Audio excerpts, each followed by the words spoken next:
ಈಗ ನೀವು ಇವತ್ತು ಸಾಕಷ್ಟು ವಕ್ತ ವಿಚಾರಿಸಿದಂತೆ ಈ ಬಾಣಂತಿಯರ ಸಾವು, ಶಿಶುಗಳ ಮರಣ ಆ ಬಗ್ಗೆ ಧ್ವನಿ ಎತ್ತುವಂತದ್ದನ್ನ ನೀವು ಮಾಡ್ತಾ ಇದ್ರೆ, ಇದಕ್ಕೆ ಕೌಂಟರ್ ಆಗಿ ಸರ್ಕಾರ ನಿಮ್ಮ ಅವಧಿಯಲ್ಲಿ ಆದಂತಹ ಕೋವಿಡ್ ಹಗರಣವನ್ನ ಮುನ್ನೆಲೆಗೆ ತರುವಂತದ್ದನ್ನ ಕೆಲಸ ಮಾಡ್ತಾ ಇದೆ. ಕೋವಿಡ್ ಹಗರಣ ನಾ ಮೊದಲೇ ಹೇಳಿಬಿಟ್ಟಿದ್ದೀನಿ, ಒಂದು ವರ್ಷ ಹಿಂದೆ ಅದನ್ನು ತನಿಖೆ ಆಗಬೇಕು. ಯಾರ್ಯಾರು ಭ್ರಷ್ಟರಾದಾರ ಅವ್ರನ್ನ ಒಳಗೆ ಹಾಕ್ರಿ, ನಿಮ್ಮ ತಾಕತ್ತು ದಮ್ ಇದ್ದರೆ.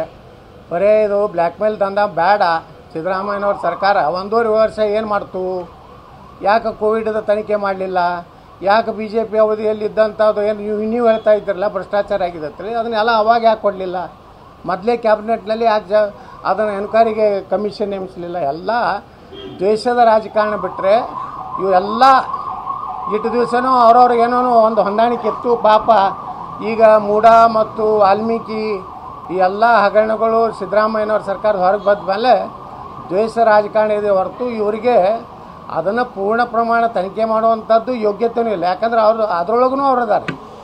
ಕಾಂಗ್ರೆಸ್ಸಿಗರದ್ದು ಪಾಲಿದೆ, ಪಾಲಿಲ್ಲಾರ್ದೇ ಆಗಿಲ್ಲ ಅವರು. ಇನ್ನು ನೀವೊಂದು ಆರೋಪ ಮಾಡಿದ್ರಿ, ಡಿ ಕೆ ಶಿ ಅವರು 10%ಗೋಸ್ಕರ ನೀರಾವರಿ ಸಚಿವರಾಗಿದ್ದಾರೆ.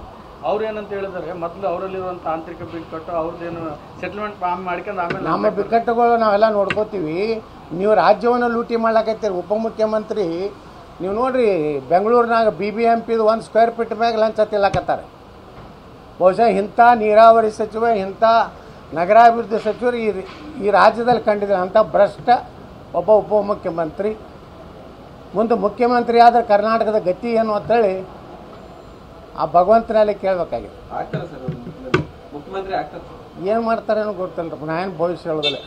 ನಿಮ್ಗೆ ವಿಜೇಂದ್ರ ಹೇಳಿರ್ಬೇಕಲ್ಲ.